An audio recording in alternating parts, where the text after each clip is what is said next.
एक जंगल में टुनटुनी चिड़िया अपने पति बंटी कबूतर के साथ रहती थी। बरसात के दिन शुरू हो गए थे।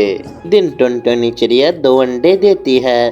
दोनों पति पत्नी उनका बहुत ही ख्याल रख रहे थे। अरे सुनते हो, बरसात का मौसम आने वाला है और हमारे पास ये तो तिनकों का घोंसला है। हमने तो अपनी जिंदगी घोंसले में ही गुजार दी। कुछ दिनों में हमारे बच्चे बाहर आ जाएंगे और हमारे बच्चे इस बरसात को कैसे सहेंगे। देखिए, बच्चों को बरसात से बचाने के लिए हमें कुछ ना कुछ करना पड़ेगा।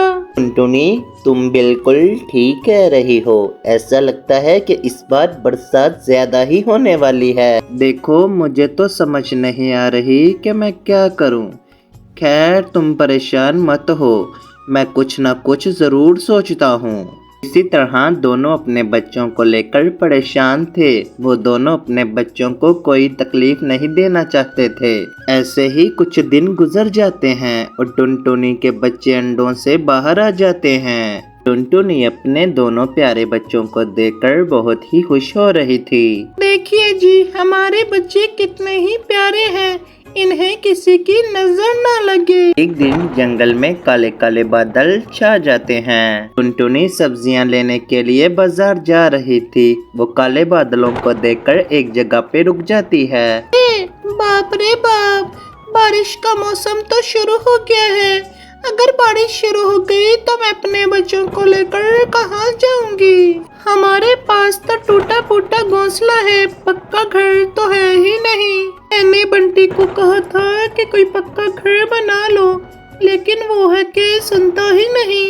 अरे अब मैं क्या करूं? ये सोचते हुए टुनटुनी चिड़िया बाजार की तरफ चली जाती है। वहाँ टुनटुनी की नजर मटके की दुकान पर जाता है। टुनटुनी के मन में एक आइडिया आता है और वहाँ से वो एक मटका खरीद कर घर वापस चली जाती है। अरे टुनटुनी, ये तुम मटका क्यों उठा लाई हो? बरसात के मौसम में तुम इसका क्या करोगी? आंटी जी, क्यों ना हम मटके का घर बना ले, इससे हम बारिश में भीगेंगे भी नहीं। अरे टुनटुनी, तुम्हारे दिमाग का तो आइडिया ही नहीं।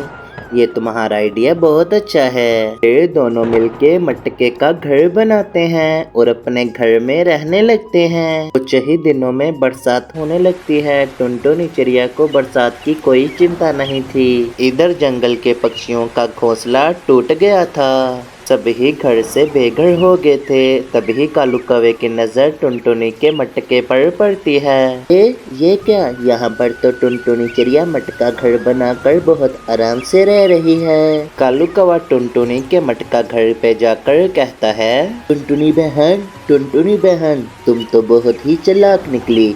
तुम तो यहाँ पर मटका घर बनाकर बहुत आराम से रह रही हो और मैं वहाँ पर बारिश में भीग रहा हूँ। तुमने हमारे पक्षियों के साथ बिल्कुल अच्छा नहीं किया। देखो, तुम ऐसा करो कि मेरे लिए भी मटका घर बना कर दो। अगर तुम ऐसा नहीं करोगी तो मैं तुम्हारे मटके घर को तोड़ दूंगा। अरे कालू भैया, ये तुम क्या बात कर रहे हो?